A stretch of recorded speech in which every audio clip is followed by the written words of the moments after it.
Je me suis dit, viens, goûte au plaisir de la vie, découvre le bonheur. Et voilà, cela non plus n'a pas de sens. La gaieté est une chose stupide, et la joie n'apporte rien. J'ai décidé de me mettre à boire et d'imiter ceux qui manquent de sagesse, tout en restant maître de moi. Je voulais voir ce que les humains peuvent faire de bien dans ce monde tout au long de leur vie. J'ai réalisé de grandes choses. Pour moi, j'ai bâti des maisons et j'ai planté des vignes. J'ai fait des jardins et des plantations avec toutes sortes d'arbres fruitiers. J'ai construit des citernes pour arroser les jeunes arbres de mes plantations. Pour moi, j'ai acheté des esclaves, hommes et femmes, j'ai eu beaucoup de serviteurs. J'ai possédé de grands troupeaux de béhufs, et aussi des moutons et des chèvres, plus que tous ceux qui ont vécu avant moi à Jérusalem. J'ai amassé de l'argent et de l'or, les trésors des rois et des provinces sous mon pouvoir. Des chanteurs et des chanteuses venaient me distraire. J'ai eu ce que les hommes désirent le plus, un grand nombre de femmes. Je suis devenu quelqu'un d'important, j'ai dépassé tous ceux qui ont vécu avant moi à Jérusalem. Et pourtant, j'ai gardé ma sagesse. Je me suis donné tout ce que mes yeux désiraient. Je n'ai privé mon cœur d'aucun plaisir. Oui, j'ai profité de tous mes travaux et j'ai été largement récompensé de toutes mes peines. Alors j'ai réfléchi à toutes mes activités et à tout le mal que je me suis donné pour les réaliser. Et voilà, tout cela ne sert à rien, autant courir après le vent. Les humains ne retirent aucun avantage de ce qu'ils font sous le soleil.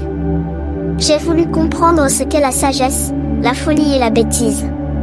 Et je me suis demandé, l'homme qui sera roi après moi, est-ce qu'il fera comme les autres avant lui?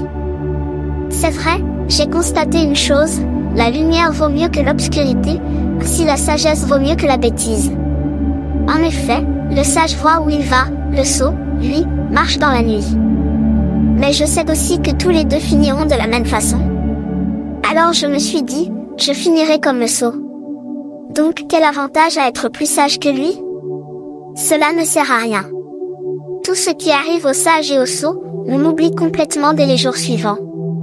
Le sage meurt comme le sot, et les gens oublient autant le sage que le sot. Pourquoi donc? Je déteste la vie, tout ce qu'on réalise sur terre me déplaît. En effet, rien ne sert à rien, autant courir après le vent. Je déteste tout le mal que je me suis donné sous le soleil. En effet, je laisserai les résultats à celui qui prendra ma place. Est-ce qu'il sera sage ou stupide, qui le sait? Pourtant, il possédera tout ce que j'ai obtenu sous le soleil par mon travail et ma sagesse. Cela non plus n'a pas de sens. En voyant tout le mal que je me suis donné sous le soleil, j'étais désespéré. Quelqu'un travaille avec sagesse. Il a de l'expérience et il réussit bien. Or, il doit donner ce qu'il a réalisé à un autre qui n'a rien fait. Cela non plus n'a pas de sens et c'est très injuste. Oui, qu'est-ce qu'il reste aux humains de toutes leurs activités et de tous leurs efforts sous le soleil?